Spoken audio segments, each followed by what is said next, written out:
வணக்கம். இந்த காணொளி பதிவு யாருக்கு அப்படின்னா, எல்லா இளைஞர்களுக்கும் ஒரு விஷயத்தை நல்லா தெரிஞ்சுக்கிறணும். தமிழ்நாட்டினுடைய காவல்துறை அதிகாரிகள், உளவுத்துறை அதிகாரிகள் இந்த காணொலியை பார்த்தீங்கன்னா ஒரு விஷயம் நல்லா தெரிஞ்சுக்கோங்க. இன்னைக்கு இந்த தமிழ்நாடு அரசு மட்டுமன்றி இந்த இந்திய அரசு எல்லாருமே செயல்படுவது மக்களுடைய வரிப்பணத்துல தான். அதுல மாற்று கருத்தே கிடையாது. மக்களுக்காக நிற்கக்கூடியவர்கள் தான் அரசு ஊழியர்கள். ஆனா நீங்க அப்படி நிக்கிறீங்களான்னு எனக்கு தெரியல. நான் கரூர் இன்சிடென்ட்டை மையப்படுத்தி நான் சொல்லல. நான் என்ன சொல்ல வரேன் அப்படின்னா, இன்னைக்கு நக்கீரன் கோபால் அப்படின்னு ஒரு யூடியூபர், அவரே நான் அப்படி இப்படின்னு சொல்லிக்கக்கூடிய ஒரு கேவலமான மனிதர். விஜய் அவர்களை பார்த்தா நான் வெட்டுவேன், விஜய் அவர்களை நீங்கெல்லாம் வெட்டணும், அவன் ஒரு கொலையாளி அப்படின்னு பேசக்கூடிய அந்த தைரியம் எங்க இருந்து வருது? இன்னைக்கு முதலமைச்சரை திமுக தான் காரணம், நம்ம யூடியூப்ல இன்ஸ்டால 2-3 பேர் பேசினவங்கள கைது பண்றீங்க. ஏங்க, ஒருத்தவனை வெட்டணும்னு சொல்லி வன்முறையை தூண்டுற மாதிரி ஒருத்தவர் பேசுறாரு. அதை பார்த்துட்டு இந்த காவல்துறை எப்படி இன்னும் அப்படியே இருக்காங்கன்னு எனக்கு புரியல. மக்கள் காவல்துறை அதிகாரிகளை தான் நம்புறோம். நீங்க எந்த கட்சியையும் சாராதவர்கள், மக்களுக்காக குரல் கொடுக்க வேண்டிய இடத்துல நீங்க இருக்கீங்க. இன்னைக்கு சமூக வலைதளங்கள்ல எல்லாருமே எல்லாருடைய காணொலியுமே பார்ப்பாங்க. இன்னைக்கு ஒருத்தவர் ஒரு கட்சியினுடைய தலைவரை, அதுவும் அத்தனை கோடி மக்கள் அவருக்கு பின்னாடி இருக்கக்கூடிய தலைவரை நான் வெட்டுவேன், அவரை நீங்க வெட்டணும், அவர் ஒரு கொலையாளி அப்படின்னு அவதூறு பரப்புறதுக்கு இவர் யாரு? இன்னைக்கு நீதிமன்றத்துல வழக்கு நீதிபதி விஜய் குற்றவாளி, விஜய் தான் கொலையாளின்னு தீர்ப்பு வந்திருக்கா? ஏங்க, உங்களுடைய மன நோக்கத்துக்காக உங்களுடைய மனசுல ஒரு விஷயம் படுது, அதை நான் பேசுறதுக்காக இப்படி மக்கள் பார்த்துக்கிட்டு சும்மா இருக்க மாட்டாங்கல்ல. இந்த மாதிரி கேவலமான கீழ்த்தரமான மனிதர்களை ஏன் காவல்துறை இன்னும் கைது செய்யப்படவில்லை? அவர்கள் மீது இன்னும் வழக்கு கூட பதிவு செய்யப்படவில்லை.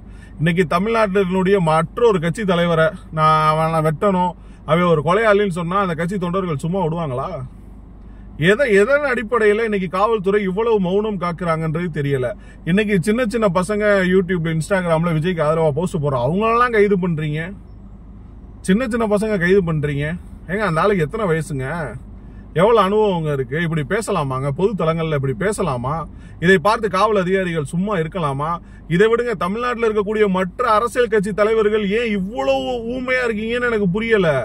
ஏங்க, உங்களுடைய இருக்கக்கூடிய சக கட்சியினுடைய தலைவர், அவரை நீங்க எல்லாம் வெட்டணும், அவன் ஒரு கொலைகாலி அப்படின்ற மாதிரி ஒரு மனிதன் பேசக்கூடியதை வேடிக்கை பார்த்துட்டு இருக்காரு. இந்த சீமான்லாம் என் தம்பின்னு சொல்லிட்டு இருந்தாரு. இதே அவருடைய தம்பியா இருந்திருந்தா இப்படி பேச விட்டு வேடிக்கை பார்த்திருப்பாரா?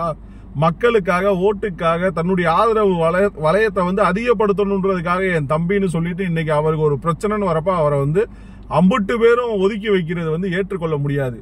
இன்னைக்கு தமிழ்நாடு காவல்துறை அதிகாரிகளுக்கு என்னுடைய அனைத்து மாணவர் முன்னேற்ற அமைப்பின் சார்பாக நான் வைக்கின்ற ஒரே கோரிக்கை, நக்கீரன் கோபால் அவர்கள் மீது நீங்கள் வழக்கு பதிவு செய்யப்பட வேண்டும், அவரை நீங்கள் கைது செய்ய வேண்டும். இன்னைக்கு ஒரு சமூக வலைதளங்கள்ல என்ன வேணா பேசலாம் அப்படின்றதெல்லாம் கிடையாது. இன்னைக்கு நானாகவே இருக்கட்டும்னா என்னுடைய வார்த்தைகள், என்னுடைய மொழிகள் ஒவ்வொன்றையுமே நீங்க பார்க்கணும்.